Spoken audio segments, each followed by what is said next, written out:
Lady Gaga, it's great to meet you. Thank you so much for taking the time. Thank you. Your music has shaped, so many of our lives.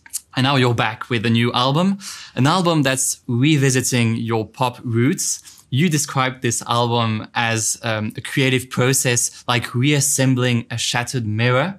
What do you mean with those words? I think that so much of my early music was inspired by my initial musical inspirations, so many of the artists that made me fall in love with music to begin with.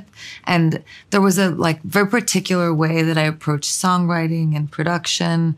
And I did that for my first few albums. And then I started to reinvent and grow in different musical directions. I've always been a student of music, so I've always liked to change. But with Mayhem, I kind of wanted to go back to some of my earlier influences and also kind of claim for myself as a female musician.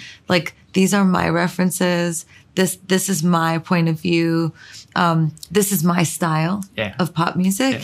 And I thought that it could be cool to kind of put that into one record and sort of address as well, the mayhem of living with a sort of personal chaos where people were trying always to define me as an artist. And I never really liked that. I always felt like I didn't want to be defined. Do you think that's why you tried different genres, different things in the past few years? Yes. And also maybe why I was afraid to return to it is I wanted it to be my choice. So this is my return to it. Yeah, and so we could see some songs that we listened to the album early, and I was some stuff seemed very new, and other stuff I was that's so interesting. You see some echo with some music you did before. In this album, there's a song called "Perfect Celebrity," which I found was very interesting in terms of lyrics and what it's saying. What is a perfect celebrity? I think what I'm addressing in Perfect Celebrity is this idea that I think in the world we're in today, there's kind of two of us. There's the real us, and then there's the clone that we're projecting to the world.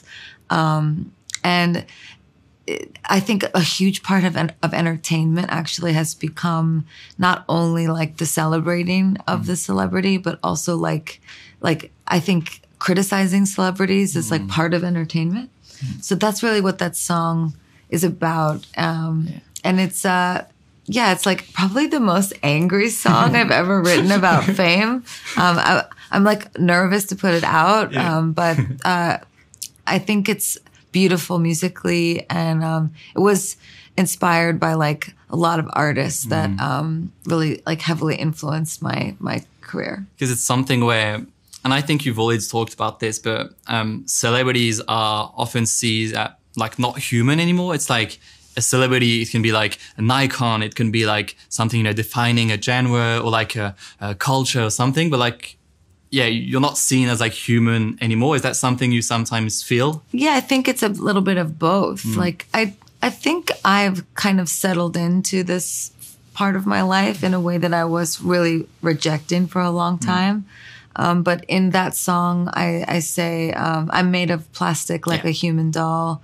You push and pull me, I don't hurt at all. I talk in circles because my brain, it aches. You say I love you, I disintegrate. It's sort of also making fun of this idea that maybe for myself, speaking of myself, that there's a longing for the public to cheer you on. But if you're inherently living a life of artifice and plasticity, then maybe hearing the words "I love you" makes you melt away. And at the same time, of course, music is a dialogue, and you've talked a lot.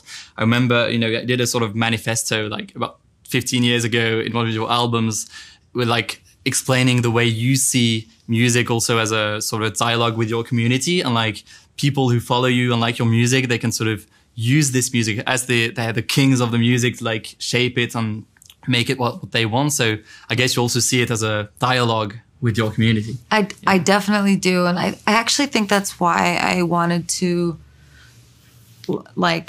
not return exactly to this sound, but explore my previous vocabulary in a new way, because I think I developed a language to speak to my fans with. And then as the years went on, I deviated more and more from that.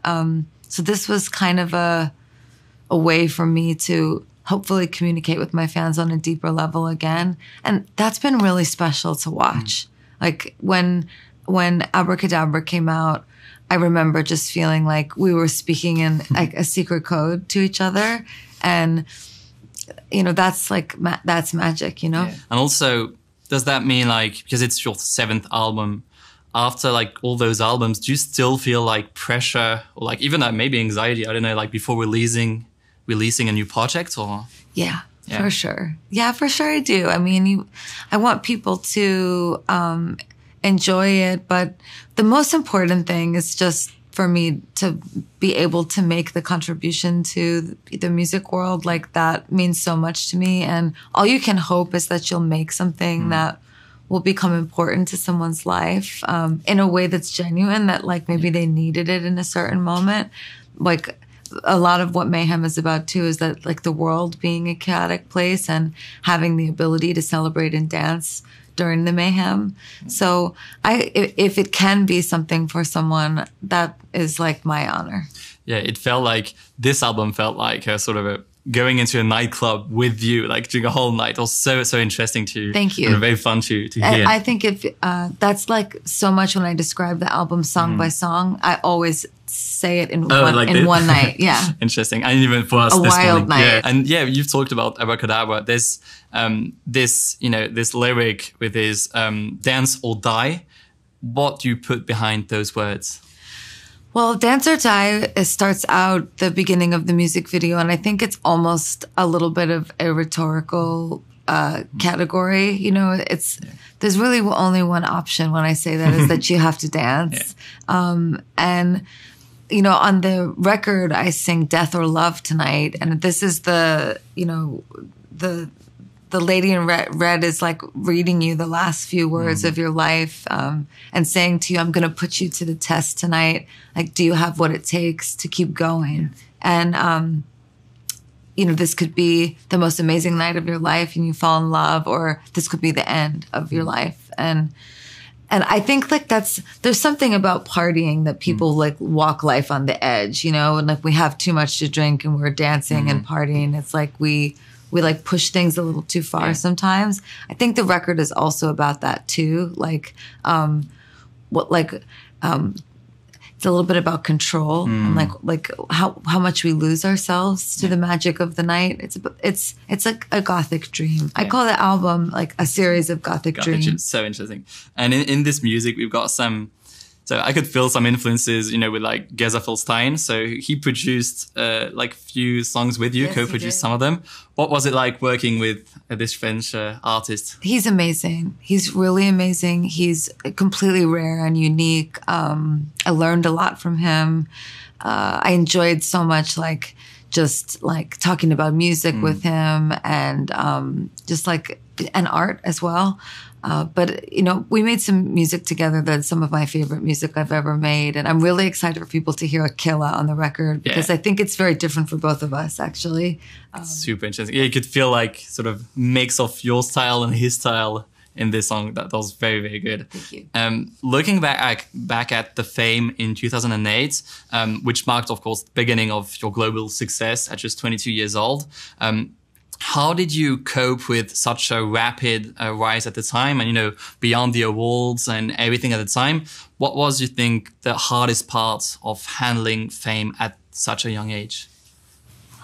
I think it was how isolated I got. And I think it was hard to also, like, not have that many friends. Like, I was kind of on my own and mostly surrounded by a lot of people that wanted things from me. So like relationships became kind of transactional. And I don't think anybody can live their life in that way. I think, you know, we need realness and authentic relationships in order to move forward. And it's also, it was not good for my artistry either. You know, like life is what inspires you to make poetry and make music and make art. So I think the more narrow my life became, the more that it kind of was orbiting like fame and my career. Yeah, like there's no balance anymore. It's just like about the whole. Yes, it kind of took me away from reality. And then I started to sort of live in a fantasy all the time, which was not good. But I do feel like recently I have like a lot more gravity in my life, a more full life. And I think some of that's also growing up, you know, and like valuing the whole me. And maybe that's part of that song Perfect Celebrity too, like not just valuing the clone of me, but valuing like the artist, the person who's the creator, not the creation. Yeah. And also I feel like we see it in the interviews, even here, you know, like speaking with you, you know, when I see like, I mean, I feel it, but I also see like comments and like lots of people saying this. It's like, of course you're an artist and like you do like some, you know, very like huge, you know, walls stuff like people wouldn't dare to do before. And like you do new stuff. And at the same time, you're like, you still feel human because you feel like there's a connection with you.